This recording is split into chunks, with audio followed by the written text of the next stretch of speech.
lahirlah budaya jilat-menjilat, upeti, dan lain sebagainya asal tujuan bisa tercapai. Sementara itu yang miskin ingin cepat menjadi kaya, sedang yang kaya ingin menjadi lebih kaya lagi. Kalau boleh tidak hanya sekedar dia saja yang kaya, anaknya harus kaya, cucunya tidak boleh miskin dan kere, bahkan cucu daripada cucunya pun harus jadi orang-orang kaya. Ini keinginan yang wajar. Setiap orang tua tentu tidak ingin meninggalkan anak cucunya dalam keadaan miskin dan terlunta-lunta. Yang tidak wajar kalau keinginan itu membuat orang lalu menghalalkan segala macam cara, menyalahgunakan fasilitas yang dimilikinya, apalagi kalau dia berada dalam satu posisi di mana seharusnya dia memberikan contoh dan keteladanan. Maka akibatnya timbullah krisis wibawa, yang dari krisis wibawa ini mengendorlah disiplin. Sesungguhnya orang lalai, orang tidak mau berdisiplin karena di mukanya, di matanya, dalam pandangannya tidak ada lagi orang yang dianggapnya berwibawa. Dan wibawa itu hilang oleh karena orang merasa tidak ada keteladanan yang patut dijadikan contoh dalam kehidupannya. Inilah sesuatu yang kurang dirasakan di zaman kita sekarang ini. Bukan kurangnya teori, bukan kurangnya segala macam kaedah dan dalil, tetapi yang kita rasakan sekarang ini kurangnya contoh dan keteladanan dari orang-orang yang seharusnya memberikan contoh dan keteladanan itu. Berangkat dari sejarah dan kehidupan Rasulullah sallallahu alaihi wasallam, keberhasilan yang beliau peroleh, salah satu dasar utamanya ialah satunya kata dan perbuatan. Tidak bermental ganda, tidak bermain minyak di atas air, tidak menggunting dalam lipatan. Lidahnya adalah hatinya, ucapannya adalah perbuatannya, dan apa yang beliau ajarkan kepada orang lain, beliaulah pelaksana pertamanya. Saudara-saudara kaum muslimin rahimakumullah, sementara itu pada sisi lain, yang miskin ingin cepat menjadi kaya, maka ia terjebak dalam prinsip tujuan menghalalkan cara apapun saja dilaksanakan asal dia bisa segera menjadi kaya.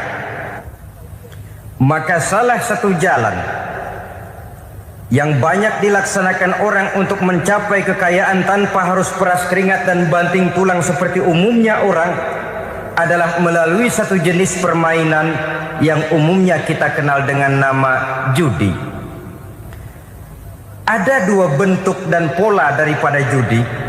Walaupun seiring dengan kemajuan ilmu pengetahuan dan teknologi canggih, peradaban manusia semakin tinggi, maka jenis macam judi yang dimainkan oleh manusia ikut-ikut menjadi canggih. Tetapi pada umumnya ada dua jenis macam judi itu. Pertama, ada judi yang dilakukan secara langsung, dalam arti seorang petaruh berhadapan dengan bandar atau orang berhadapan dengan orang. Dari judi yang dilaksanakan secara langsung ini, efek negatif yang segera bisa kita lihat dengan nyata. Pertama, timbulnya rasa dendam dan permusuhan. Walaupun orang nampak duduk berhadap-hadapan, walaupun kelihatannya mereka tertawa satu sama lain, tapi yakinlah itu cuma sekedar kulit saja. Pikiran yang ada dalam benak tiap-tiap orang yang terlibat dalam perjudian tidak lain ialah bagaimana saya bisa mengalahkan lawan main saya. Akibatnya tentu bisa kita pastikan akan timbullah dendam dan permusuhan bagi yang kalah, akan timbullah rasa sombong dan menganggap remeh orang lain bagi yang menang. Yang kedua, lalainya orang kepada apa yang menjadi tanggung jawab dan kewajibannya. Orang bisa lupa kepada anak dan istri. Kalau kepada anak dan istri saja sudah bisa lupa, apalagi kepada yang lain. Sebab anak dan istri memang merupakan bagian daripada kehidupan kita. Konon lagi saudara, konon lagi keluarga yang lain, anak istri saja bisa terlupakan oleh penyakit dan permainan yang bernama judi ini. Yang ketiga, hilangnya rasa sayang kepada harta. harta yang didapatnya dengan peras keringat dan banting tulang, mungkin pergi pagi dan pulang sore. Setibanya dia di meja judi, apalagi uang tadi sudah bertukar dengan dalam bentuk koin, maka rasa sayang kepada harta itu tidak akan pernah ada lagi.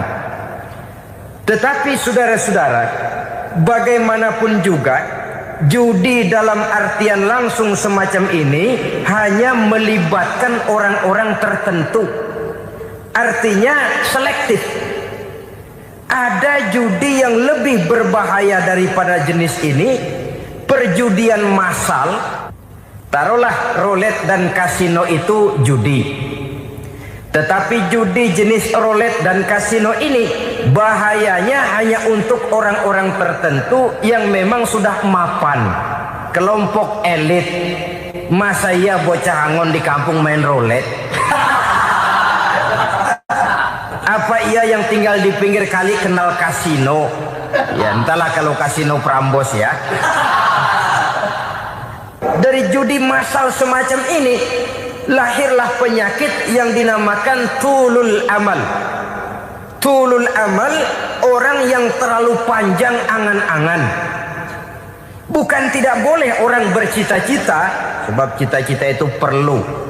Katanya manusia tidak makan masih bisa hidup 1 bulan lebih. Manusia tidak minum masih bisa hidup 3 hari lebih.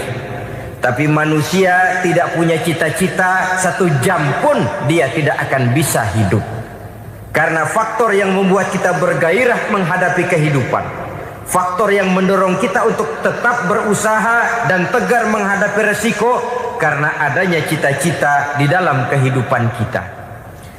Tetapi cita-cita tanpa direalisir dengan usaha, cita-cita yang tidak berangkat dari kemampuan yang ada, pada akhirnya hanya akan merupakan cita-cita yang mengawang, tidak akan terwujud dalam kenyataan, dan akan membentuk manusia menjadi orang yang tulul amal, panjang angan-angan, terlalu muluk keinginan, tidak berangkat dari kemampuan dan kesanggupan yang ada pada dirinya sendiri.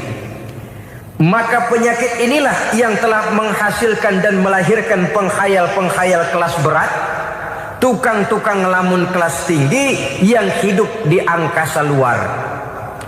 Dan sejarah belum pernah mencatat ada orang menjadi kaya karena judi, itu belum pernah.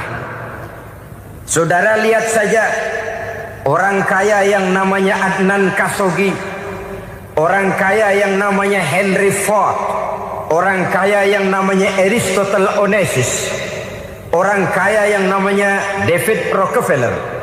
Itu seluruhnya menjadi kaya bukan karena mereka terlibat dalam perjudian, tapi karena kerja keras, peras keringat, banting tulang. Dan itu dimulai sejak mereka masih remaja. Sehingga banyak orang besar yang mulai pekerjaannya dengan menjual koran. Artinya berangkat dari A. Banyak pengusaha mobil yang memulai pekerjaannya dari tukang cuci mobil, tapi lalu bertahap dan tegar menghadapi kenyataan, sehingga proses demi proses dia hadapi dengan tegar, dengan tabah, dengan sabar, dengan ulet, sampai kepada membuahkan hasil. Kita ingin pintas, kayaknya mau, usahanya tidak mau, senengnya mau, peras keringatnya tidak mau. Ini tentunya akan melahirkan kontradiksi di dalam kehidupan. Maka dari jenis perjudian massal semacam ini lahirlah penyakit tulul amal, panjang angan-angan, terlalu muluk cita-cita. Bayangkan saja kalau ini terjadi secara massal, menimpa nasib rakyat kita di pedesaan yang jauh dari keramaian. Tiap hari mereka didina-bobokkan oleh gambaran tentang akan diperolehnya uang dalam jumlah yang banyak, dengan angka nol yang berentet. Tiap hari mereka melihat angka-angka itu. Mereka lambat laun akan terseret dalam arus tulul amal ini. Panjang angan-angan, muluk cita-cita, hanya dengan mengandalkan meja perjudian. Akibatnya timbul penyakit yang kedua, yang ketiga, yaitu malas berusaha. Orang kalau sudah terlalu asik berkhayal, menghitung bintang di langit, malas berusaha. Kalau ada temannya kerja jadi buruh kasar, bawa hasil yang merupakan jeripaya dan peras keringat dia, 1 minggu bergaji 10-15 ribu, diketawain. Apaan gaji lu 10 ribu, 15 ribu? Entar gua nih kalau ketembus 100 juta, entar. Yang 10 ribu dan 15 ribu keringat orang itu dihina, itu dicela. Tetapi dia selalu menghitung, entar nih gua. Entarnya wallahu a'lam. Saudara hadirin yang saya muliakan, timbullah sikap malas. Padahal di tengah negara sedang membangun di berbagai bidang kehidupan. Maka sifat malas ini merupakan musuh kita, baik mengejar kemiskinan, baik mengejar kebodohan dan keterbelakangan kita di sektor-sektor lainnya. Alangkah akan terganggunya roda pembangunan di negara kita ini jikalau sebagian besar rakyat dihinggapi oleh penyakit malas, yang malas ini dilatar belakangi oleh penyakit tulul amal, terlalu muluk angan-angan, yang angan-angan ini dininabobokan oleh keinginan untuk mendapatkan untung yang besar tanpa peras keringat dan banting tulang. Sasaran yang lebih jauh, dan ini yang paling kita khawatirkan, hancurnya kubu-kubu pertahanan moral daripada bangsa kita. Kita sependapat bahwa lebih penting daripada membangun jembatan adalah membangun manusia yang membangun jembatan. Bahwa lebih penting daripada mengaspal jalan raya adalah membangun mental manusia yang melaksanakan pengaspalan itu. Dengan kata lain, membangun dan mempersiapkan manusia pembangunan. Tanpa itu, maka saya merasa khawatir kalau nanti kita tidak akan sampai kepada target yang kita harapkan oleh karena kandas di tengah jalan.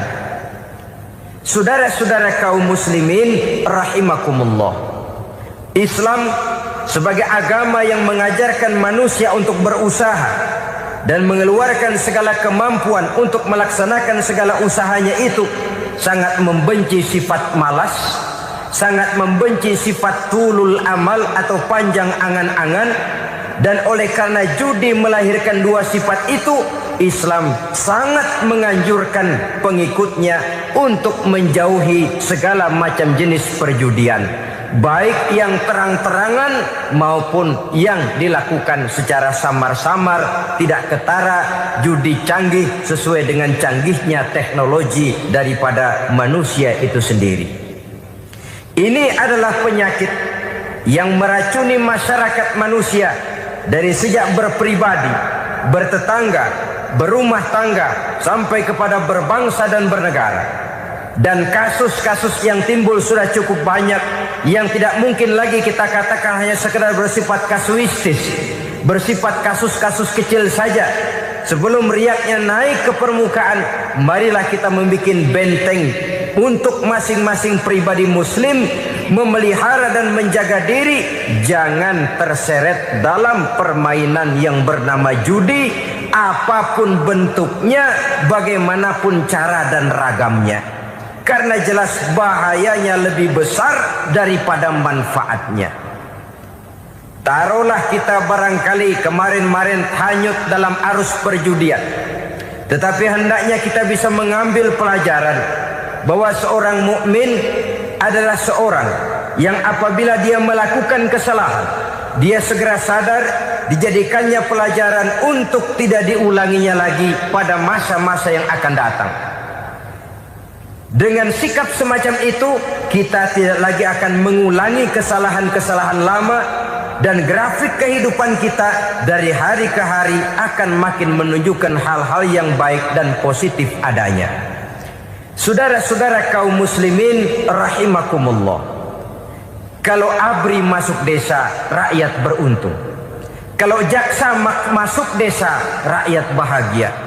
Kalau koran masuk desa, rakyat ikut jadi cerdas. Tapi kalau judi masuk desa, rakyat kiamat. Pembangunan akan terbengkalai, roda perekonomian akan lesu. Karena mestinya orang membelanjakan uang untuk sesuatu yang dia perlukan, akhirnya dia belanjakan untuk sesuatu yang dia tidak perlukan, karena gambaran, khayalan akan mendapat keuntungan yang jauh lebih besar lagi. Padahal istilah orang-orang tua kita dulu, lebih baik makan singkong betulan daripada makan roti ngimpi. Artinya uang yang 1.000-2.000 rupiah itu lebih baik dibelikan beras, dimasak, makan bersama anak dan istri, terasa nikmat dan halalnya, ketimbang beli kertas lalu ngelamun, menghayal, menghitung yang bukan-bukan. Itu kertas dibolak madep ulon, dibolak madep mudik, diputar sana, diputar sini, akhirnya palanya ikut muter. Kira-kira apa yang cocok? Masih belum puas, kertas dilihat, orang gila ditanyain. Sudah tahu waras, orang gila yang ditanya. Masih belum puas, nanya orang gila, tidur di kuburan. Allahu Akbar. Padahal di rumahnya tempat tidurnya empuk, anget, nggak ada nyamuk. Kuburan, tidur di kuburan. Dampak-dampak negatif yang semacam ini pada gilirannya mau atau tidak mau akan menyeberang kepada garis akidah, membahayakan dan mengancam nilai-nilai tauhid yang kita miliki. Sudah kertas dibolak-balik, tidak puas, orang gila ditanya. Orang gila ditanya belum maram, tidur di kuburan. Barangkali ada bisikan. Saudara hadirin yang saya muliakan, memang walaupun wahyu sudah berhenti, tapi Allah masih memberikan ilham kepada hamba-hambanya yang dikehendakinya. Tetapi ilham itu bentuknya positif. Kalau saudara pagi-pagi berniat, tahu-tahu datang pikiran nanti malam mau ngaji, itu namanya ilham. Kalau saudara sedang merenung, tahu-tahu datang pikiran, saya mau sedekah, itu namanya ilham, bentuknya positif. Tapi kalau ngelamun, tahu-tahu datang pikiran nomor sekian sekian sekian pasang, itu bukan ilham, itu belis.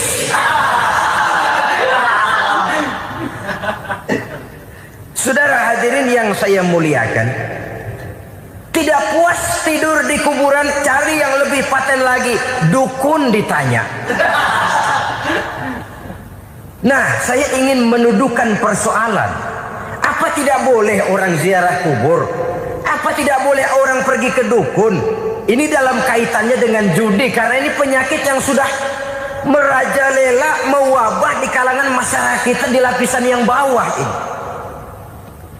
Saudara hadirin yang saya muliakan, ziarah kubur bukan saja boleh, malah dianjurkan oleh Nabi.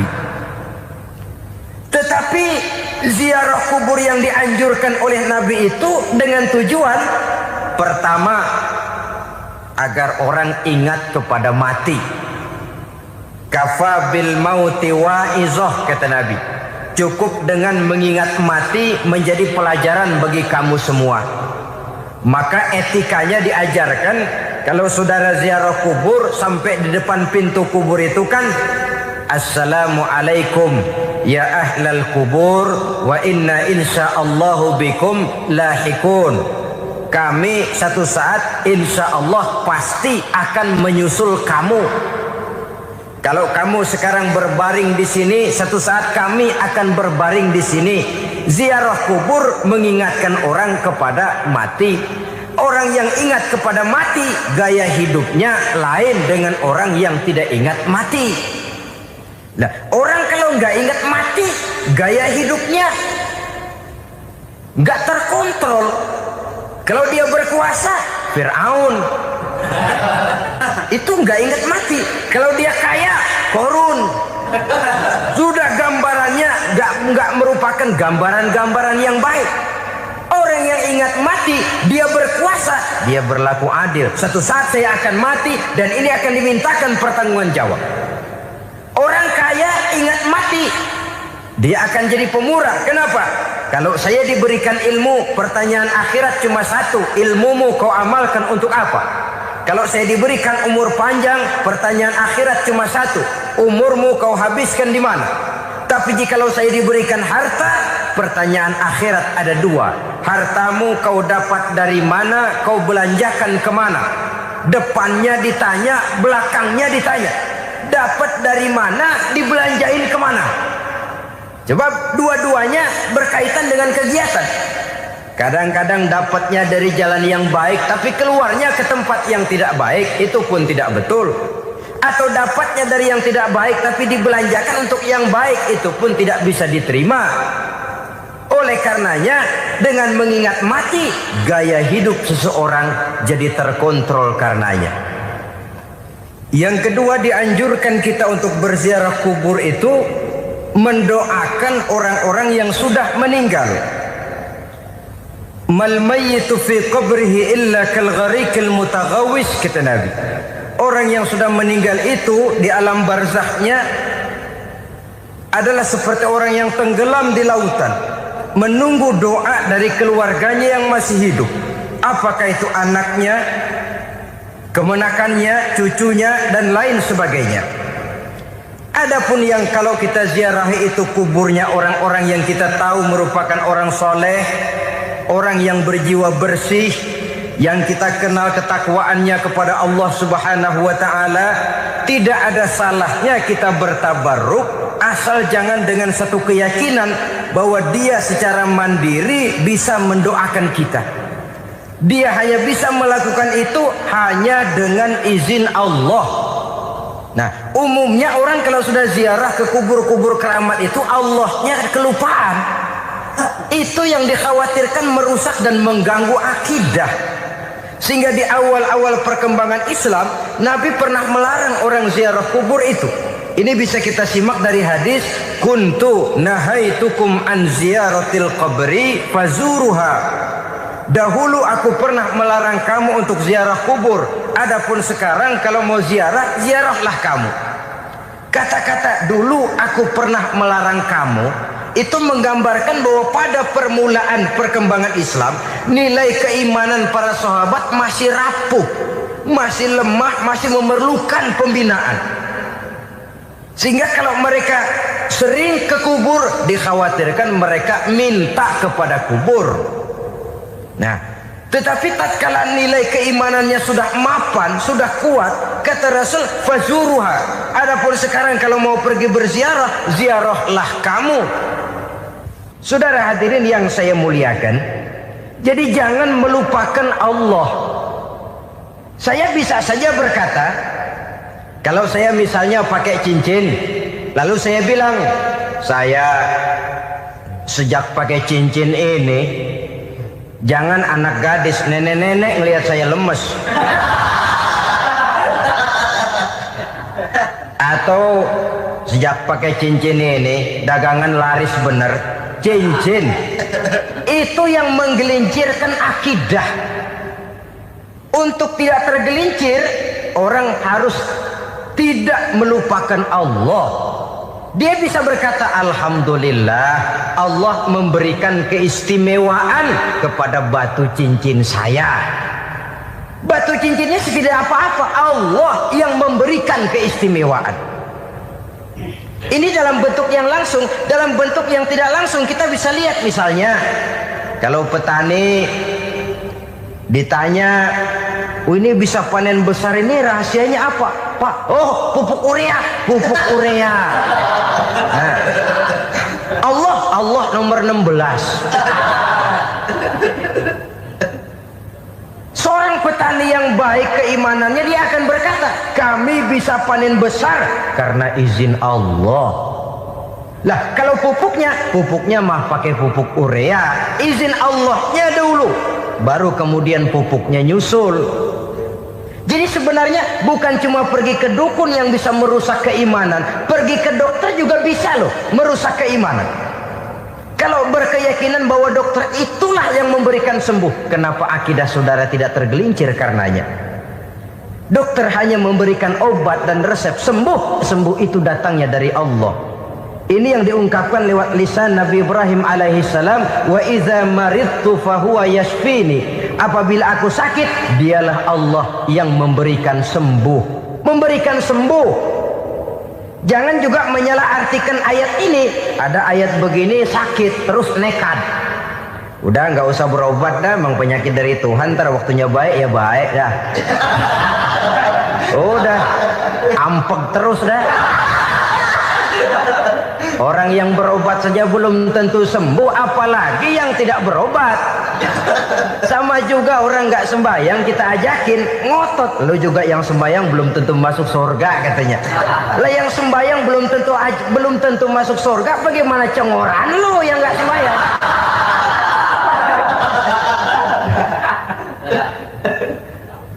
Saudara hadirin yang saya muliakan, kaum muslimin yang berbahagia. Jadi dengan demikian, maka jangan menghilangkan Allah. Kita, ajaran pokok dalam Islam adalah ajaran tentang tauhid. Nah, tauhid ini menyangkut mengesahkan Allah, baik di dalam zatnya, baik di dalam sifatnya, baik di dalam perbuatannya, baik di dalam beribadah kepadanya. Tauhid dalam ibadah itu ada. Tauhid dalam zat artinya zat Allah itu tidak tersusun, tidak terdiri dari bagian-bagian yang bisa pecah-pecah. Ya seperti kita ini kan ada kepala, ada kaki, ada tangan. Allah tidak tersusun zatnya dari bagian-bagian. Esa zatnya tidak bisa dibagi-bagi.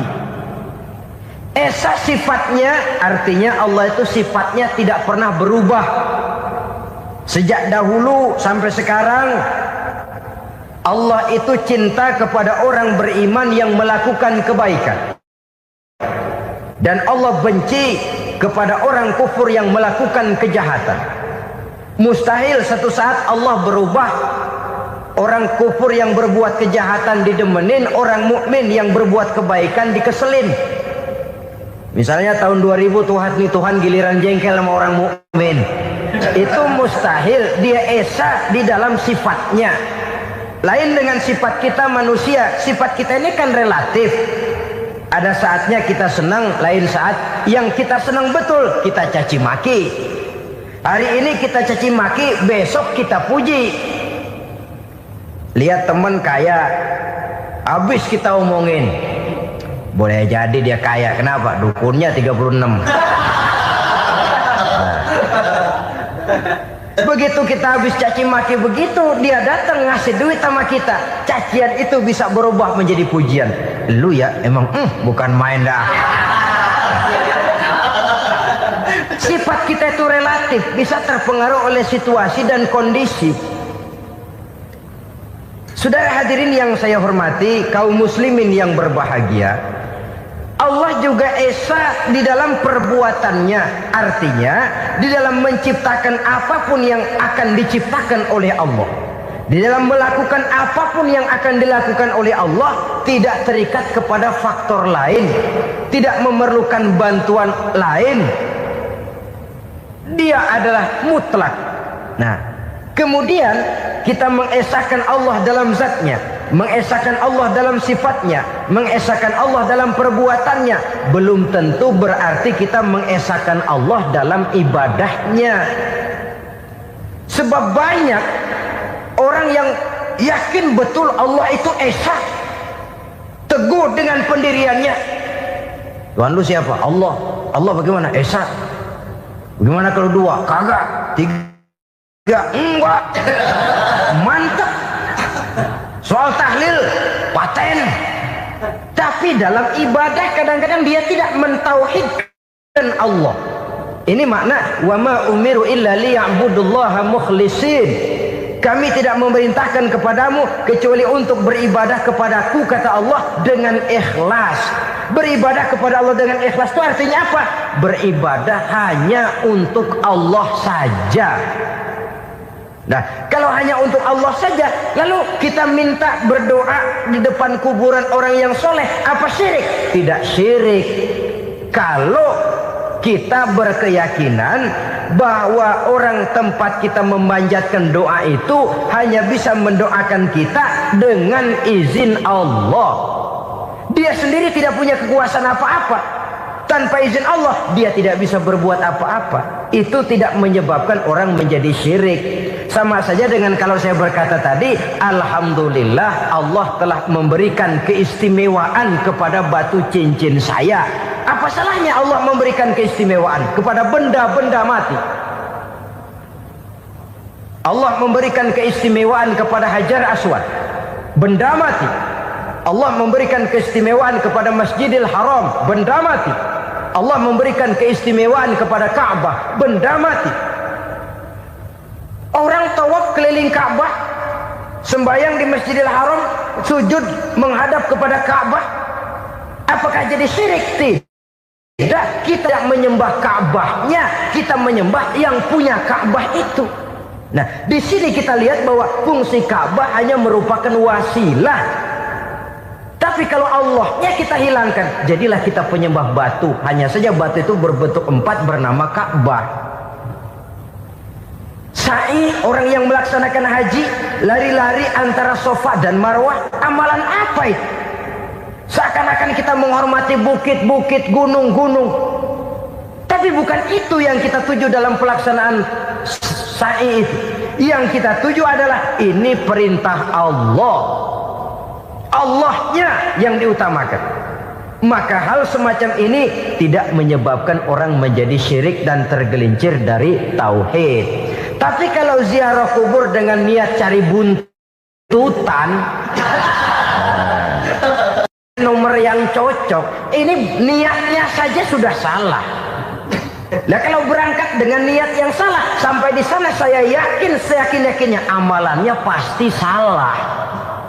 Lah, kubur yang diziarahin bukan kubur orang soleh. Ya mana ada orang soleh ngasih kode buntut. Ada juga orang salah.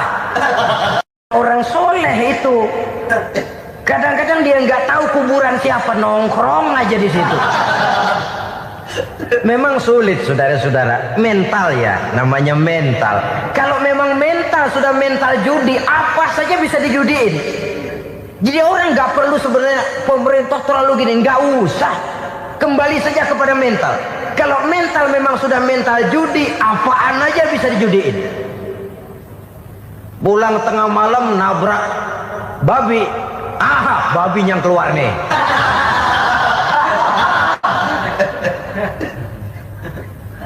Mobil lewat nomornya bisa dijudiin. Bajai lewat bajai bisa dijudiin. Mental. Kalau memang mental sudah mental judi, apapun saja bisa dijudikan. Saudara hadirin yang saya muliakan, lalu bagaimana dengan dukun? Ya, saudara hadirin, pergi ke dukun hakikatnya sama dengan pergi ke dokter. Orang berusaha melaksanakan yang namanya syariat, hakikatnya kembalikan kepada Allah. Syariatnya kita laksanakan. Tetapi, nah ini tetapi, yang pertama saudara harus tahu betul dukunnya itu bayang apa enggak, agamanya kuat apa enggak.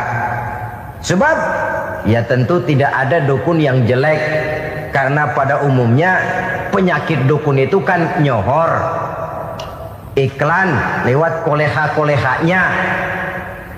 Kita bisul kecil datang, kita dukun, ini si kecil kemarin bisul kayak kelapa 5 menit baik. 5 menit, padahal kemarin kagak ada yang datang. Diolah sedemikian rupa supaya orang mantap. Jadi jangan asal sembarangan. Kadang-kadang lihat potongan dukunnya aja kita ngeri. Mukanya sudah klemot, nggak pernah tersentuh air wudhu. Jangankan air wudhu, mandi aja jarang.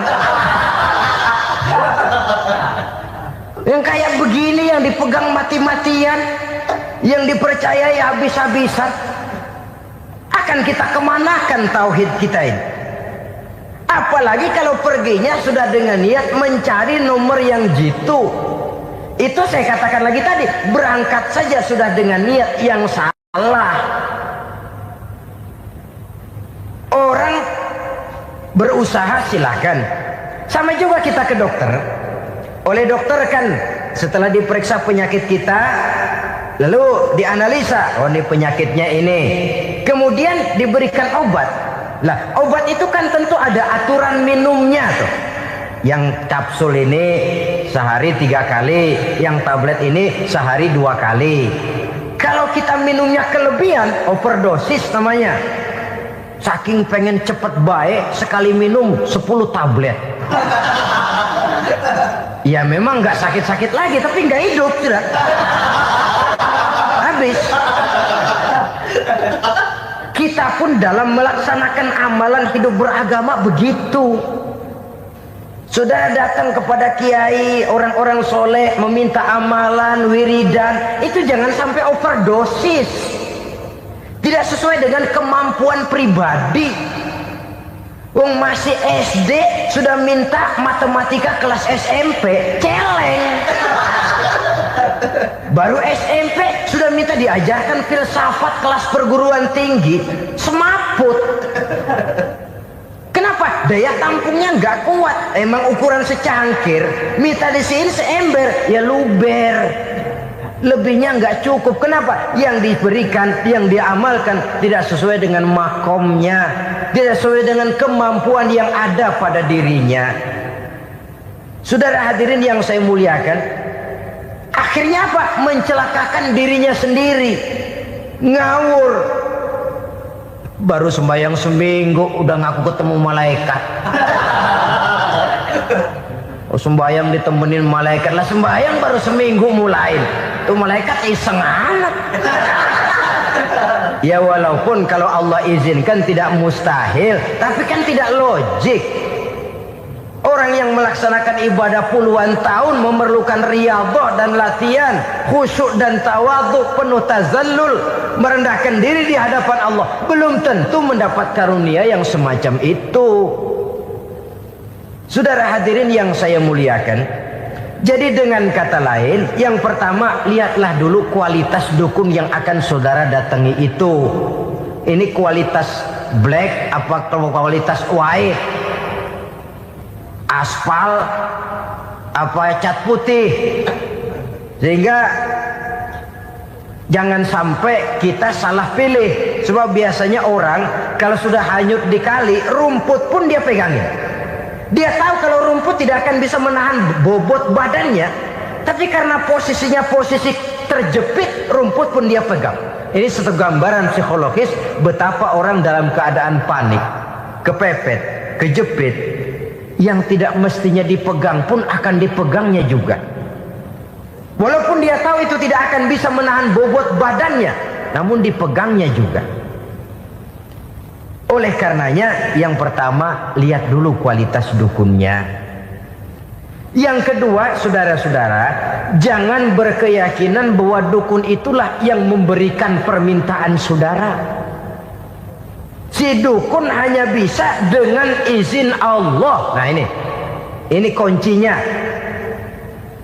Kalau izin Allahnya dihilangkan, dan ini yang jarang. Biasanya kalau kita diajak ke dukun, di sono aja no paten banget, abah ano, abah ini, abah ano, abah-abah. Lah, lalu pikiran kita kan terfokus. Dikala itulah kita mulai menyampingkan Allah. Di situ yang dikhawatirkan nilai tauhid kita jadi tergoyah karenanya. Bahwa orang yang kita datangi, yang kita kenal kesolehan dan ketakwaannya, hanya bisa memberikan pertolongan dengan izin Allah. Dengan izin Allah dia doakan kita dan doanya kabul. Dengan izin Allah dia penuhi hajat kita dan hajat kita jadi terlaksana, jadi kenyataan dengan izin Allah. Sebab Allah itu memberikan keistimewaan. Ada waktu istimewa, ada tempat istimewa, ada jam istimewa. Kenapa sih sedekah hari Jumat dengan sedekah hari Kamis pahalanya kok lebih besar hari Jumat? Karena itu waktu istimewa. Kenapa untuk sembahyang sunnah dianjurkan sepertiga malam yang terakhir? Karena itu waktu istimewa. Kenapa doa di Multazam, di dekat Hajar Aswad, di Hijr Ismail, di Raudhah dikabulkan Allah? Karena itu tempat istimewa. Memang kadang-kadang ada orang berkata, kalau mau berdoa kenapa mesti di kuburan wali? Di rumah juga berdoa, Tuhan dengar. Betul, Tuhan dengar, bahkan tidak berdoa pun Allah tahu isi hati kita. Tapi soal dikabulkan atau tidak, itu hak Allah. Dan Allah memberikan fasilitas kepada tempat-tempat tertentu dan istimewa. Dan itu diajarkan oleh Nabi. Di Raudhah perbanyak doa. Kenapa? Itu tempat yang mustajabah. Artinya Allah memberikan keistimewaan kepada tempat-tempat tertentu. Dalam konteksnya dengan ini, makom para aulia, para wali, para ulama soleh, tidak ada salahnya kita berdoa di sana, bertawassul, bukan meminta kepada si kiai, bukan meminta kepada si ulama, bukan meminta kepada si wali, meminta kepada Allah melalui tempat yang orangnya kita yakin dekat dengan Allah. Walaupun Allah tidak memerlukan perantara, itu jelas. Allah tidak memerlukan calo, memang. Tapi Allah menyediakan waktu dan tempat-tempat istimewa. Itu harus kita manfaatkan untuk mendekatkan diri dan berdoa kepadanya. Saudara-saudara kaum muslimin rahimakumullah, saya kembali dalam konteksnya dengan dukun yang akhir-akhir ini jadi populer karena merajalelanya judi sampai kepada desa-desa, pedesaan-pedesaan terpencil, yang akibatnya menjauhkan orang dari nilai tauhid. Padahal benar kalau orang berkata kadzabal munajjimun walau sodaku, tukang-tukang ramal itu bohong walaupun benar. Kalaupun betul, kebetulan. Itu maksudnya bohong walaupun betul. Betulnya betul kebetulan. Maka para remaja itu biasanya gemar kepada membaca bintang Anda minggu ini, kan begitu toh? Nah, apa Aries, apa Virgo, apa Leo dan sebagainya, dan itu memang menarik untuk dibaca. Rezeki sebelah kulon, asmara anget. Saudara hadirin, hal yang semacam ini boleh saja untuk dibaca, tapi tidak untuk diyakini kebenarannya. Boleh saja untuk dibaca, tapi tidak untuk diyakini kebenarannya. Karena meyakini kebenarannya sama saja dengan mendahului Allah. Dan itu bisa menggelincirkan nilai-nilai tauhid kita. Tauhid dalam ibadah saya katakan tadi, menyembah hanya kepada Allah, bermohon hanya kepada Allah dengan menggunakan fasilitas-fasilitas yang disediakan oleh Allah, baik berupa waktu maupun tempat-tempat tertentu. Dan orang-orang, ya, kalau waktu dan tempat saja ada yang diberikan keistimewaan oleh Allah, padahal tempat itu benda mati, apalagi manusia yang merupakan makhluk hidup.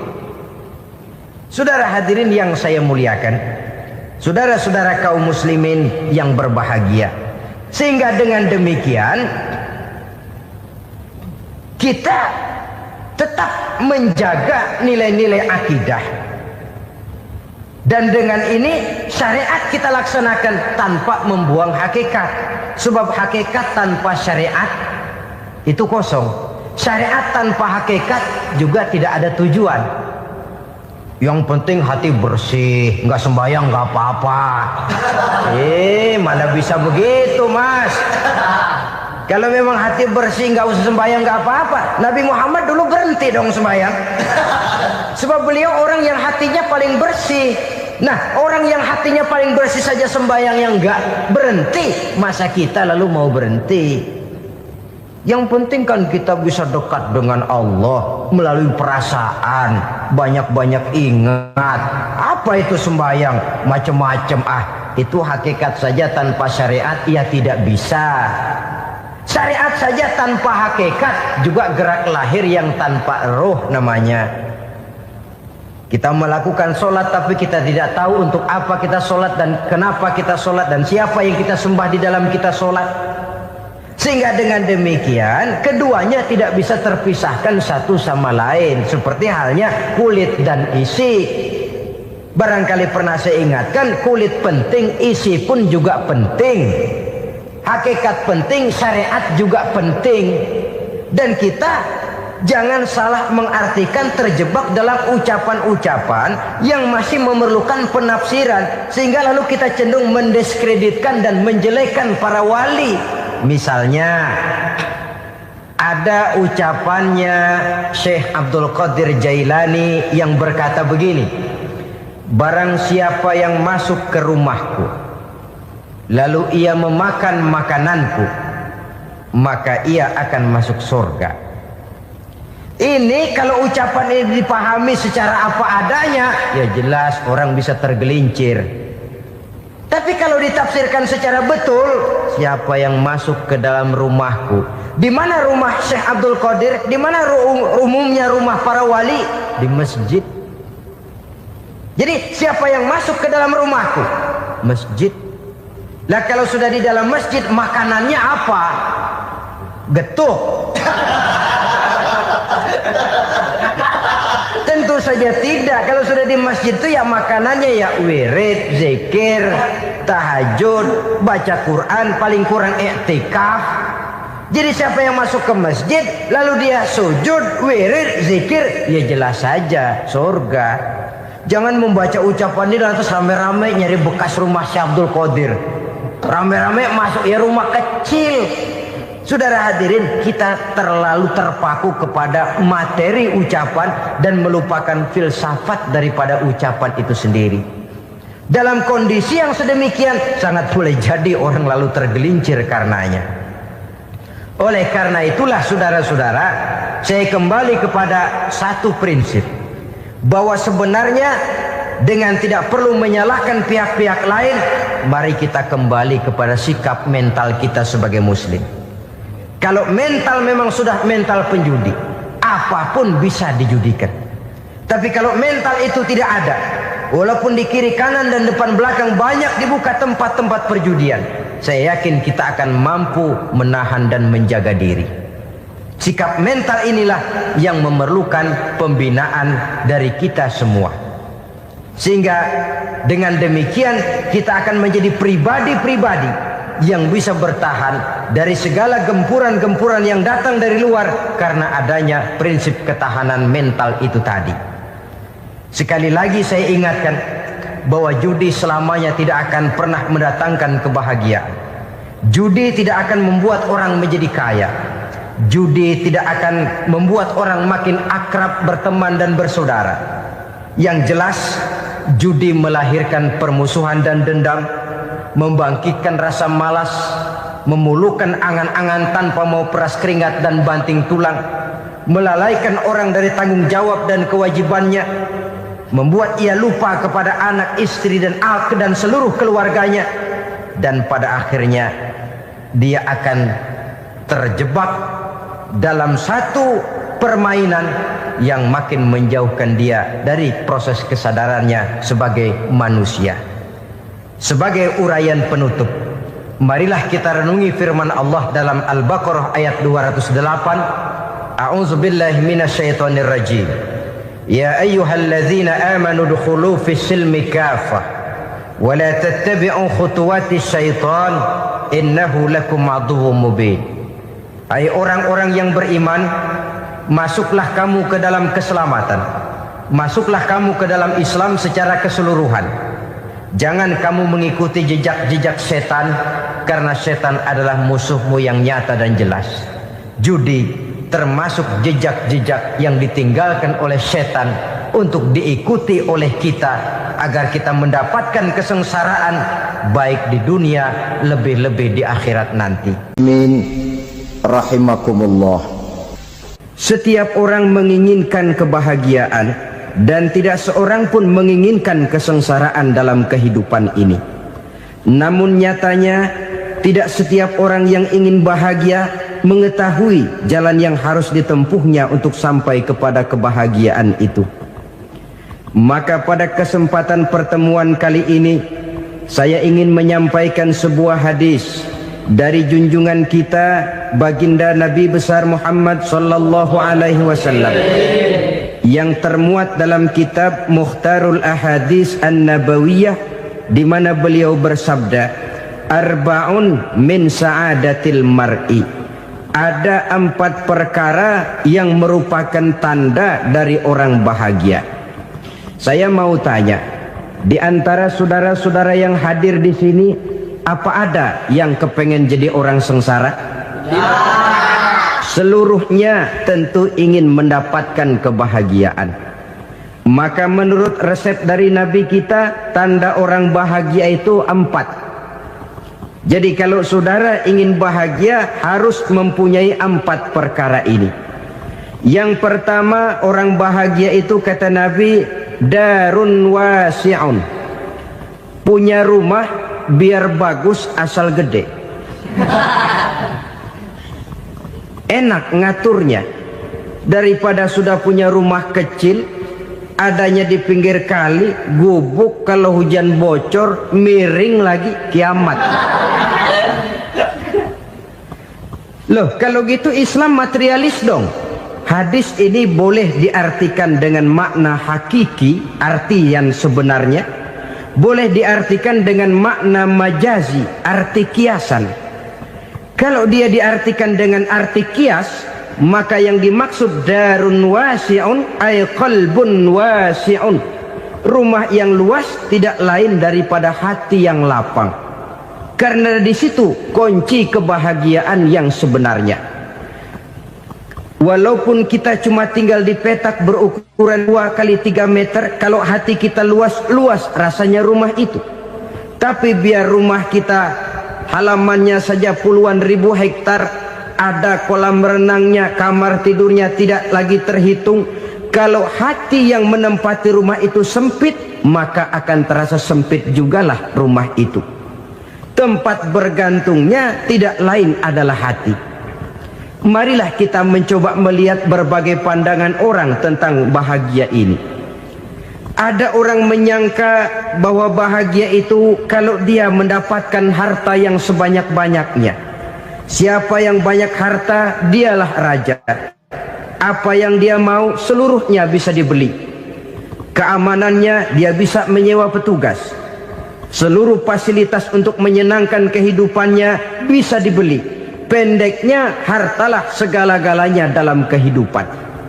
Sampai ada pepatah mengatakan, innad darahima fil amakini kulliha taksur rijala mahabatan wa jalala.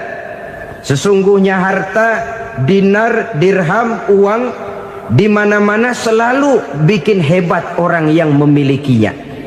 Coba lihat, orang yang punya duit sama yang enggak punya duit, jangan gaya hidupnya, gaya jalannya aja lain. Wahia lisanun liman arada fasahatan, wahia silahun liman arada qitala. Uang adalah senjata yang paling ampuh bagi orang yang mau pergi perang, dan lidah yang paling fasih bagi orang yang mau bicara. Kalau bicara dengan lidah macet, cobalah bicara dengan harta, lancar. Sampai ada pepatah demikian, segalanya bisa diatur dengan harta. Maka di kalangan orang yang berpandangan semacam itu, seluruh kegiatan hidupnya hanya terfokus kepada bagaimana mengumpulkan harta yang sebanyak-banyaknya. Tidak peduli halal haram, tidak kenal sore pagi siang dan malam, tidak sempat sujud, jauh dari agama, jauh dari kehidupan yang bersifat ruhaniyah, jauh dari Allah dan sebagainya. Sampai dalam Al-Quran dikelompokkan dalam kelompok yang dinamakan lumazah. Allazi jama'a malahu wa'addadah yahsabu anna malahu akhladah. Mereka mengumpulkan harta sebanyak-banyaknya dan menyangka bahwa harta yang banyak itu dapat mengekalkan hidupnya. mengekalkan kekayaannya, mengekalkan kebahagiaannya. Saudara hadirin yang berbahagia, kalau pandangan hidup ini benar, artinya kalau harta memang merupakan satu-satunya hal yang dapat membuat orang bahagia, tentu di rumah mewah tidak akan pernah ada tangis derita. Tentu di satu tempat di mana fasilitas hidup serba menunjang tidak ada yang namanya penderitaan. Tapi suka dan duka, sedih dan gembira, senyum dan tawa adalah milik setiap orang, baik dia punya harta maupun dia tidak punya harta. Nyatalah bahwa harta semata-mata bukan merupakan jaminan bahwa orang akan bahagia, walaupun tanpa harta orang sulit untuk bahagia. Saya mau cerita, ada orang super kaya, namanya Aristotle Onesimus, raja tanker Yunani. Dia punya kapal tanker saja konon sampai 11 banyaknya. Punya perusahaan penerbangan yang disebut Olympic Airlines. Punya hotel di berbagai kota besar di dunia ini, sejak dari New York, London, Paris, Rome dan sebagainya. Bahkan punya pulau yang dia namakan Pulau Scorpio. Ini kan namanya sudah kaya nggak tanggung-tanggung, punya pulau. Nah, dia punya 2 orang anak, yang satu laki-laki namanya Alexander, yang satu perempuan namanya Maria Onesimus. Seluruh harapannya tertumpah kepada anak lakinya Alexander ini, yang akan meneruskan usahanya, meneruskan kekayaannya, meneruskan dinastinya. Apa yang terjadi? Ternyata anak yang dia harapkan yang bernama Alexander ini mati muda dalam kecelakaan pada waktu dia olahraga. Apa olahraganya? Namanya olahraga anak orang kaya, golongan jet set. Olahraganya olahraga pesawat terbang. Jatuh, ya nggak kapungut, habis mati. Tinggal satu anak perempuannya, Maria Onesimus. Tapi anak perempuan ini juga malah urakan. Terakhir dia pacaran, bahkan kemudian kawin sama orang Rusia. Rupanya Aristotle Onesimus ini broken.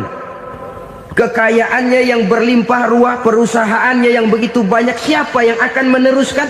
Siapa yang akan menggantikan? Sampai kemudian dia mengurung diri di Pulau Scorpio dan mati di sana secara mengenaskan. Seorang multi jutawan, seorang yang super kaya, mati menyendiri di pulau sepi. Ibarat kata pepatah, anak ayam mati di lumbung. Bukan kekurangan makanan, keurugan makanan. Begitu kehidupan Aristotle Onesimus. Dan banyak orang-orang yang sudah demikian kaya sampai dibingungkan oleh kekayaannya sendiri.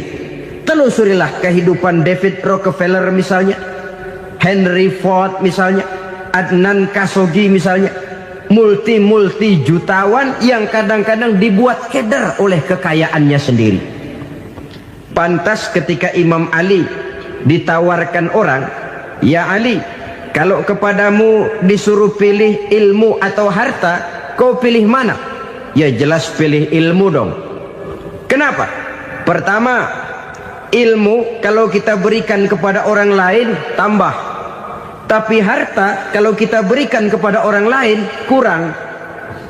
Saudara punya uang 10.000, dibagi orang 5.000, jelas uang saudara berkurang. Tapi saudara punya ilmu, diberikan kepada orang lain bisa, saudara pun makin mantep. Tidak lantas jadi bodoh karena ngajarin orang. Saudara bisa Fatihah lalu mengajarkan orang Fatihah. Orang bisa, saudara pun makin hafal. Tidak lantas setelah diajarin orang ilmunya hilang. Begitu datang dia minta orang, "Tolong ajarin saya Fatihah." Udah habis, nggak ada.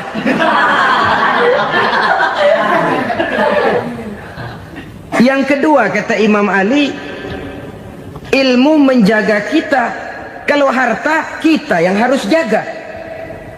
Makin banyak ilmu makin terpelihara diri seharusnya. Tetapi makin banyak harta makin bingung kita jaganya. Sampai kadang-kadang kalau perlu seluruh keliling rumah dipasangi alarm. Belum cukup disewakan anjing besar-besar, pasang di depan pintu, awas anjing galak. Masih belum cukup juga cari centeng tukang-tukang kepruk jaga rumah. Masih terasa belum aman, padahal rumahnya dikelilingi tembok besar. Di balik tembok ada pintu-pintunya tebal. Di balik pintu itu terbuka masuk kamar, kamar pun ada pintunya, pintunya pun kuat. Masuk ke dalam kamar ada lemari, lemarinya pun pintunya kuat, dikunci, kuncinya pun kuat. Tapi terhadap seluruhnya yang timbul cuma sekedar was-was saja. Kesimpulannya sekali lagi, tanpa harta orang memang sulit untuk bahagia. Tapi harta semata-mata tidak merupakan jaminan orang akan bahagia. Dengan hati yang luas, itu modal utama untuk mencapai kebahagiaan hidup. Orang yang hatinya luas, saudara-saudara, punya hati yang lapang, melihat kenyataan hidup ini, dia bersyukur senantiasa kepada Allah. Lantas tidak timbul hasud dan iri hatinya. Oleh karena itu, jiwanya selalu lapang. Kalau tidak, cupik hati namanya. Dangkal pandangan, tidak senang melihat orang lain dapat nikmat, dan itu sering dijadikan contoh. Kalau orang yang lapang dada, dia lihat tetangganya beli TV baru, dia berkata, alhamdulillah ya, tetangga kita beli TV, mudah-mudahan kita bisa ikut nonton. Lapang dadanya. Tapi orang yang sempit hati, lihat tetangga beli televisi, meriang.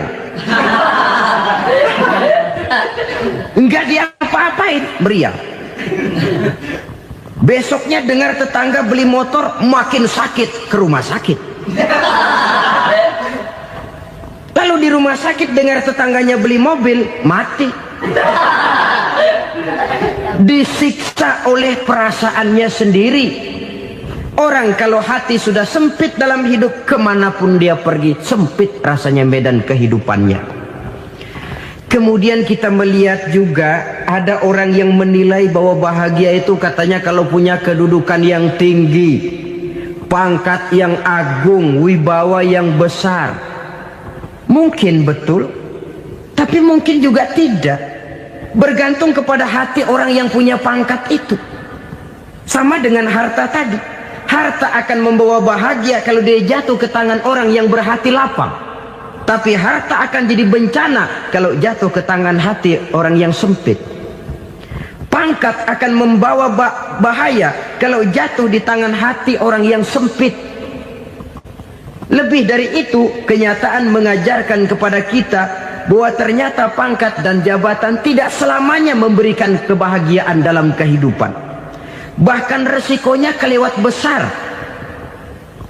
Beberapa bukti kita bisa ambil dari para pemimpin dunia yang menjadi korban lantaran pangkat dan jabatan yang disandangnya. Saudara ingat Presiden Abraham Lincoln dan John Kennedy dari Amerika? Dibunuh orang. Park Chung-hee dari Korea Selatan, Ziaur Rahman dari Bangladesh, Anwar Sadat dari Mesir, terakhir Indira Gandhi dari India, menjadi korban dari pangkat dan jabatan yang disandangnya dari orang-orang yang tidak senang dia memegang jabatan itu. Dia akan mudah mengundang bencana. Sehingga pantas kalau seorang presiden terkemuka Amerika, Harry Truman namanya, dia mengatakan jabatan presiden itu, kata dia, seperti orang nunggang macan, naik macan. Harus kita taiki, kalau enggak dia bakal nerekam kita, ngeri katanya. Adapun orang yang hatinya lapang, kalau dia menerima pangkat dan jabatan, dianggapnya itu satu kesempatan untuk berbuat baik. Tapi orang yang berhati sempit, menerima pangkat dan jabatan, bukan kadang-kadang menerima, malah berusaha setengah mati mencapai dengan segala cara. Kalau perlu jilat atas, jilat atas. Jadi golongan sumuhun dawuh. Jadi kelompok kulon nuwun, yes sir, yang kerjanya cuma oke bos. Kalau perlu jilat atas, jilat atas. Kalau perlu injak yang bawah, injak yang bawah. Perlu sikut kiri kanan, sikut kiri kanan. Yang penting pangkat dapat, jabatan dapat. Orang yang semacam ini, kalau sudah mempunyai pangkat dan jabatan, biasanya dia tidak menganggap itu sebagai amanah, tidak menganggap sebagai kesempatan berbuat baik, tapi malah kesempatan untuk memperturutkan hawa nafsunya yang dilatar belakangi oleh kesempitan hatinya tadi. Apalagi kalau orang memperoleh pangkat karena banyak mengeluarkan uang.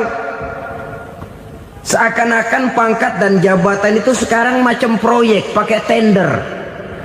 Siapa yang berani bayar segini naik, nggak berani minggir. Padahal logikanya, kalau orang mencapai satu jabatan karena banyak mengeluarkan uang, hampir bisa dipastikan bahwa setelah jabatan itu dia pegang, langkah pertama yang akan dilakukannya ialah berusaha bagaimana uang yang dia keluarkan supaya kembali. Ya paling kurang pulang modal dulu dong. Soal mikirin rakyat soal nanti, tapi ini modal harus pulang. Itu celakanya kalau orang memperoleh pangkat dan jabatan cuma karena banyak mengeluarkan uang. Jarang orang yang mempunyai keyakinan dan pandangan bahwa pangkat dan jabatan merupakan amanah. Jadi sekali lagi, pangkat dan jabatan mungkin saja membawa kebahagiaan kalau jatuh ke tangan orang yang berhati lapang. Tapi bisa jadi bencana kalau dia jatuh ke tangan orang yang mempunyai hati yang sempit. Dan lagi-lagi stresnya hati yang lapang.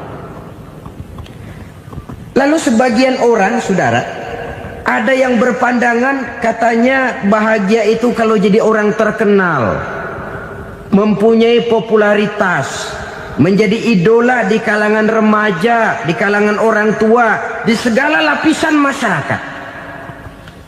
Padahal makin populer orang makin terikat dia. Ya kalau macam kita ini kan nggak punya nama, nggak populer, tengah malam buta mau nongkrong di warung Tegal aman.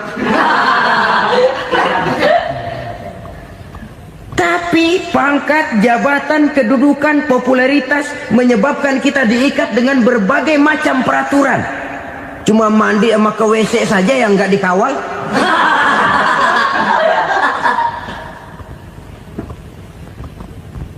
Benarkah popularitas, ketenaran membawa kebahagiaan? Mungkin, ya, tapi mungkin juga tidak. Kenapa? Banyak orang-orang populer yang mengakhiri hidupnya secara tragis. Kita ambil beberapa nama. Di Amerika tahun 60-an ada bintang seksi paling terkenal yang dijuluki seks bom. Bom seks. Sampai sekarang jadi legenda, namanya Marilyn Monroe. Singkatan dobelnya itu inisialnya MM, Marilyn Monroe. Terkenal, top, sampai dia mati tahun 62. Namanya sekarang masih saja dibicarakan orang.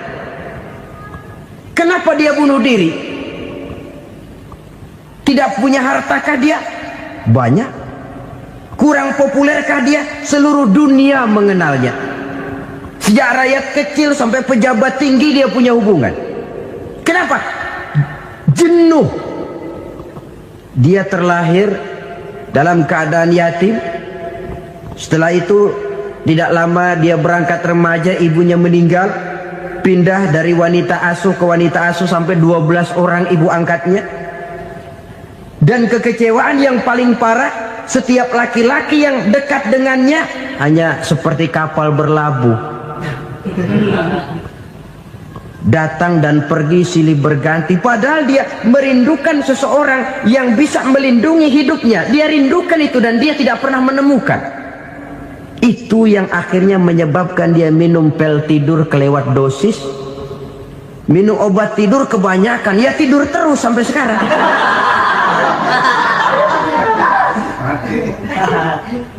Dia mengakui,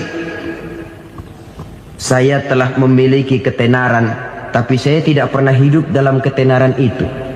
Saya pandai main sandiwara, tapi saya ingin hidup dalam alam yang real sebagaimana umumnya orang. Itu yang dia rindukan. menyusul jejak yang namanya Marilyn Monroe ini. Billie Holiday, saudara kenal tentu, di rumah sakit dirawat. Dia juga minum obat overdosis, mati lagi. Jimi Hendrix minum obat tidur overdosis kelewat batas, mati lagi. Lalu yang menghanyutkan diri di danau, Janis Joplin dan Brian Jones. Ini orang-orang populer, orang-orang terkemuka yang mengakhiri hidup secara tragis, bukan karena tidak terkenal, mungkin karena sudah saking terkenalnya. Contoh paling belakangan, Bruce Lee. Wah, ini tukang-tukang keprok tentu kenal siapa dia. Sampai sekarang pun tabir kematiannya masih merupakan misteri. Dan yang masih hidup juga menunjukkan gejala yang aneh. Michael Jackson, rumahnya di Beverly Hills itu dijaga sedemikian rupa, dan dia selalu curiga kepada setiap makanan harus steril, bersih dari segala macam kimia. Kemana dia pergi, itu tukang-tukang keprok sudah selalu menjaga dan mengawal, dan dia seakan takut menunjukkan mukanya yang asli. Hingga kalau tampil ke tengah di luar show, dia kadang memakai pakaian yang tidak menunjukkan dia yang sebenarnya, takut dikenali orang. Ternyata popularitas sering jadi momok yang meracuni kehidupan manusia. Oleh karena itu, benarlah junjungan kita pada saat beliau mengajarkan orang akan bahagia kalau dia mempunyai hati yang lapang. Nah, sekarang masalahnya untuk mendapatkan hati yang lapang, caranya bagaimana? Kita kembali kepada konsep Quran. Allah mengajarkan, ala inna bidzikrillahi tatmainnul qulub. Ketahuilah bahwa dengan banyak mengingat Allah, hati akan tenang, jiwa akan lapang. Dengan kata lain, dekat dengan agama, merasakan kehadiran Allah dekat dalam hidup. Itu muara pertama untuk mencapai hati yang lapang. Ala inna bizikrillahi tatmainnul qulub. Jangan macam orang sekarang ingin mendapatkan ketenangan lalu tapak di puncak gunung, di gua-gua, di tempat sepi. Iyalah kalau nggak ada ular. Kalau tergigit ular berbisa, ketenangan belum, mati jelas itu. Islam positif untuk mendapatkan ketenangan. Ala inna bizikrillahi tatmainnul qulubi. Bahwa ketahuilah bahwa dengan banyak mengingat Allah, hati akan tenang, jiwa akan lapang, nuansa pikiran akan luas. Karena yang namanya bahagia ada dimanapun manusia berada. Di kampung ada bahagia, di kota ada bahagia. Di ngarai, di lembah, di gunung, di hutan, di lautan, di angkasa luar, dimanapun bahagia itu ada kalau kita bermodalkan hati yang lapang ini. Dan hati akan lapang kalau kita dekat dengan agama. Dekat dengan harta buat sementara hati mungkin tenang, tapi ketenangan yang relatif dan temporer. Apalagi orang tiap kali tambah harta, tiap kali tambah rencana, itu wajar. Mungkin sebelumnya saudara berpikir, kalau punya duit 5.000 enak nih. Begitu punya duit 5.000, aduh sayang kalau 10.000 aja. Tiap kali tambah harta, tiap kali lain rencana. Makin banyak rencana, makin menjauhkan kita dari yang namanya ketenangan. Padahal ketenangan merupakan unsur utama untuk mencapai bahagia. Dan ketenangan itu bermuara dalam hati manusia. Tengoklah kehidupan ini. Orang yang banyak harta dengan orang miskin, berbedakah rasa sakit yang mereka tanggungkan? Rasanya tidak. Walaupun si kaya tidur di kasur empuk berselimutkan sutra mahal, sementara si miskin meringkuk di balai bambu yang keras dan kasar. Apabila maut datang, dia juga tidak pernah pilih bulu. Maut datang menjemput si kaya di singgasana keemasannya, dikelilingi oleh para pengasuh, dayang dan inang serta para pengawal. dan maupun datang menjemput si miskin papa sehingga ia tergelepar di tepian jalan. Kedua-duanya bernama mati. Kalau nyata bahwa sakit yang ditanggung si kaya tidak beda dengan sakit yang ditanggung si miskin, bukan harta semata yang membuat orang bahagia. Hati yang tenang, jiwa yang lapang penuh kedamaian karena banyak berzikir dan mengingat Allah, itu merupakan modal utama untuk mencapai sesuatu yang bernama bahagia.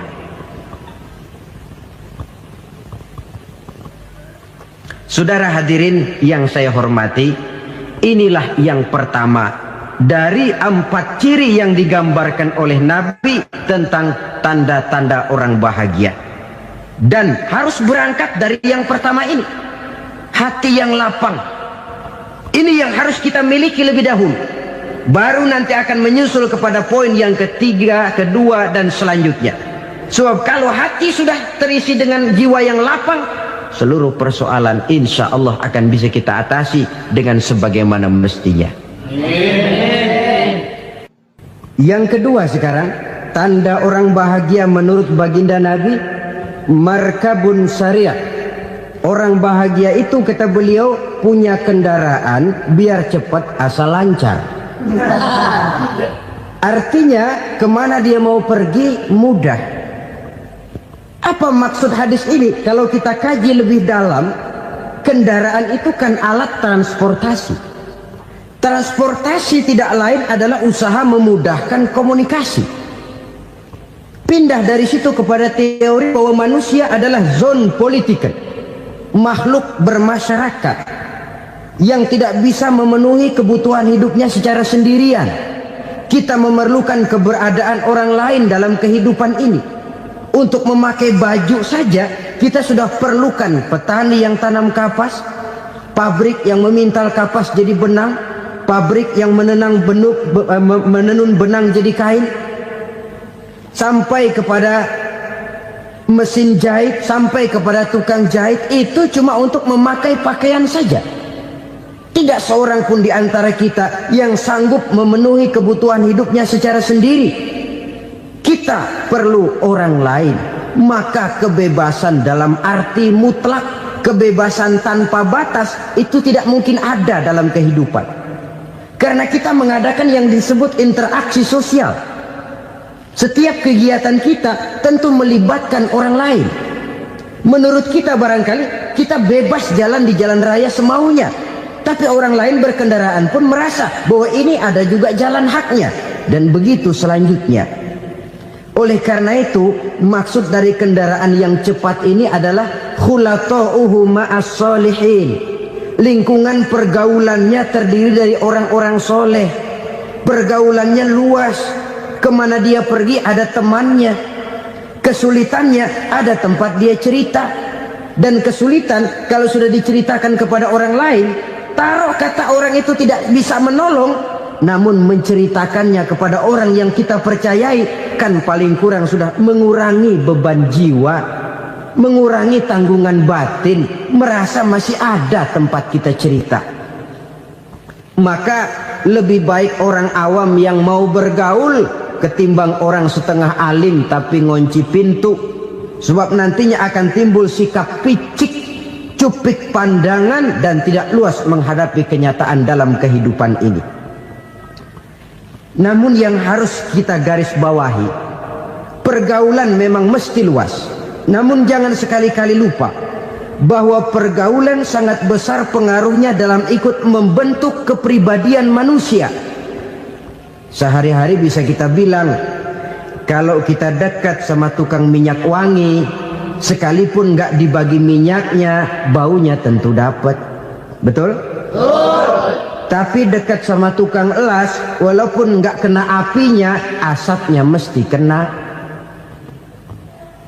Kalau Syauqi mengatakan lebih jelas lagi, man asyaral asrafa asa musyarrafan wa muasyiral anzali ghairu musyarrafin. Awalam taral jildal hakira muqabbalan bisagri lamma sara jildal mushaf. Siapa yang bergaul dengan orang mulia, dia bakal ikut menjadi mulia. Tapi siapa yang berteman dengan orang hina, dia tidak bakal ikut menjadi mulia. Tidakkah kau lihat, kata Syauqi, kulit kambing yang hina pun dicium orang ketika menjadi kantong Quran. Kulit kambing hina, kalau dia sendirian gak ada yang mau cium. Tapi begitu dia bergaul dengan Quran, menjadi kantong Quran, dipakein minyak wangi, ditaruh di tempat yang tinggi, mau diambil dicium dulu, dibawa dengan penuh hormat dan hati-hati. Kulit kambing yang hina lantaran berteman dengan Quran, numpang mujur.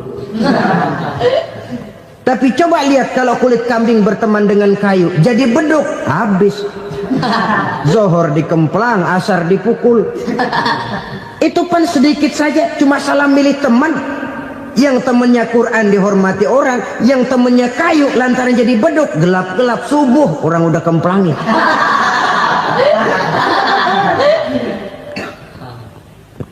Maka terutama kepada adik-adik remaja yang masih mencari identitas diri, yang ibarat kaset masih kaset kosong, mudah diisi oleh apapun, pandai-pandailah memilih teman dalam bergaul. Karena banyak orang yang tadinya baik-baik, ketika terseret dalam pergaulan dengan orang yang tidak baik, kebaikannya menjadi lentur dan luntur. Tapi berapa banyak bajingan-bajingan tengik, orang-orang yang berlumur noda dan dosa, tiap hari melakukan maksiat, namun bergaul dengan orang yang baik-baik, pada akhirnya sedikit demi sedikit beringsut dan berangsur dia terbiasa mengikuti kebaikan-kebaikan. Saya tekankan ini kepada remaja karena mereka masih mencari identitas diri. Apa yang mereka lihat mereka mau, apa yang mereka dengar mereka ingin tahu. Coba lihat kehidupan remaja. Pulang nonton film Rambo, pengen jadi Rambo, gagah, maunya belekai melulu. Pulang nonton film Superman, pengen bisa terbang. Pulang nonton India, nyanyi melulu. Wajar, mereka masih mencari identitas diri. Saya ini sebenarnya siapa? Lingkungan, pergaulan akan membentuk itu. Karena itu pandai-pandailah bergaul, karena ia sangat besar pengaruhnya dalam ikut membentuk kepribadian manusia. Apalagi sifat yang jelek lebih cepat menularnya ketimbang sifat yang baik. Sifat yang baik, watak yang soleh itu lambat sekali untuk menular. Tapi yang tidak baik, kan prosesnya mah kalau remaja biasanya mula-mula dengar. Karena dengar lalu pengen tahu. Karena pengen tahu lalu ngeliatin. Begitu ngeliatin kan pengen nyobain. Setelah nyobain ketagihan. Nah, ini prosesnya. Yang namanya ganja, morfin, narkotik, awalnya kan begitu. Mula-mula dengar, katanya kalau sudah fly to the sky, sudah melayang ke langit, katanya disitulah puncak kebahagiaan. Mulanya cuma dengar. Karena dengar pengen tahu.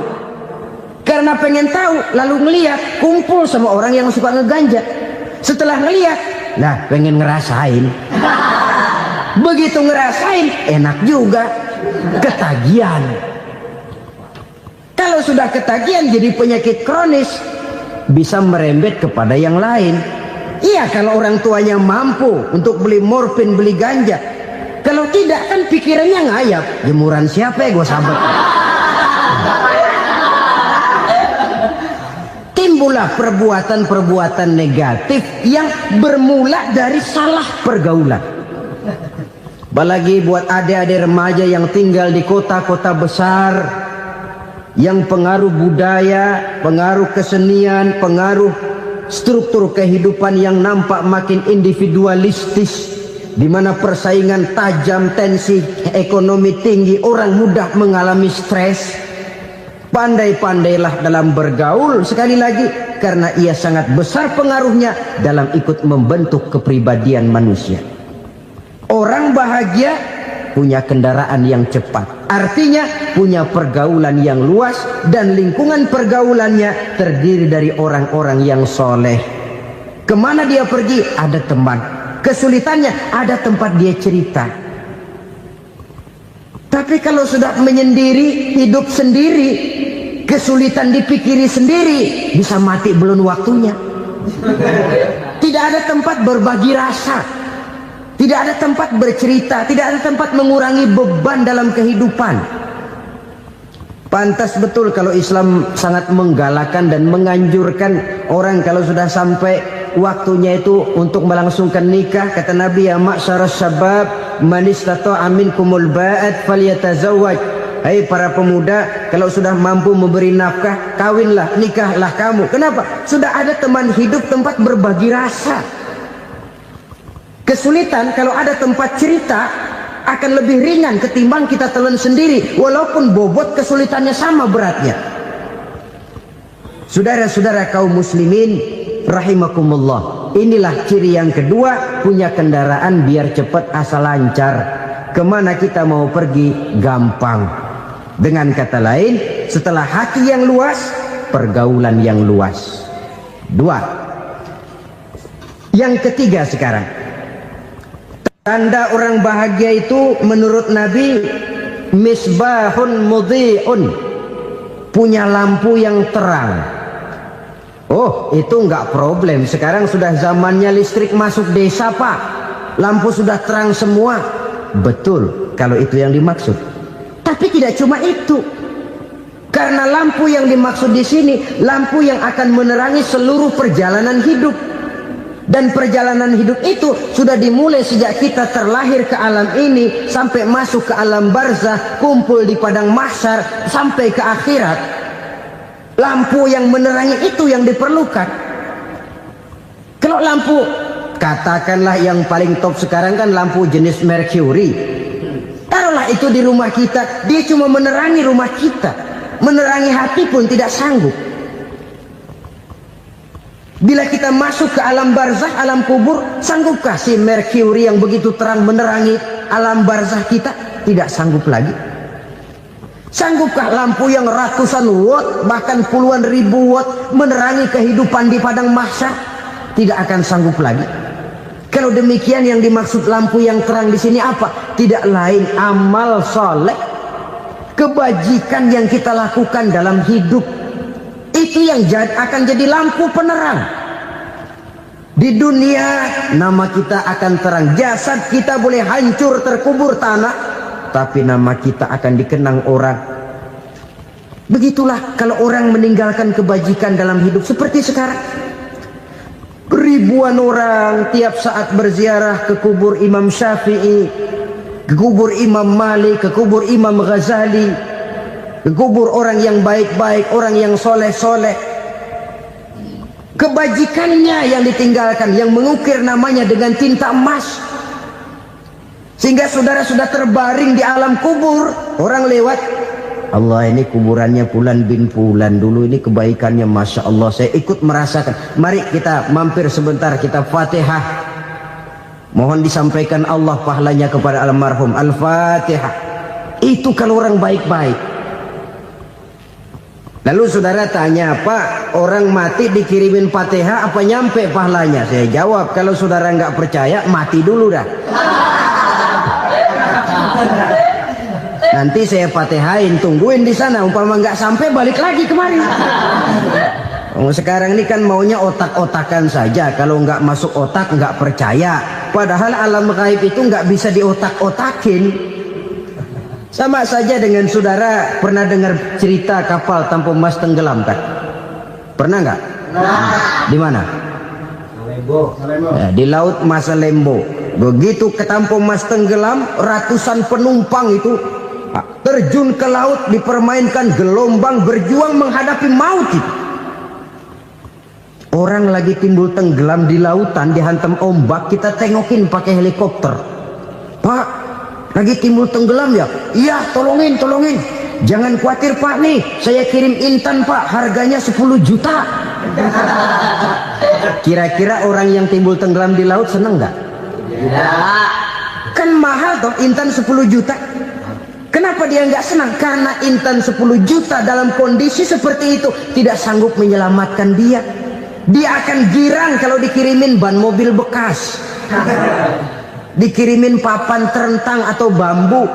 Intan yang 10 juta dia nggak girang, ban mobil bekas yang 1000 perak tuh pegang, itu yang dia girang betul.